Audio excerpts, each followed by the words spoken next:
এগুলো আমরা ফিরে পেতে চাই। সেই পুকুর, সেই দিঘি, দিঘির পাশে বাগান,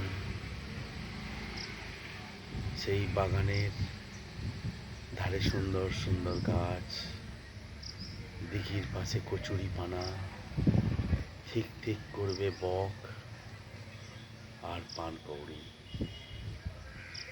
এই আমাদের বাংলার প্রকৃতি সৌন্দর্যের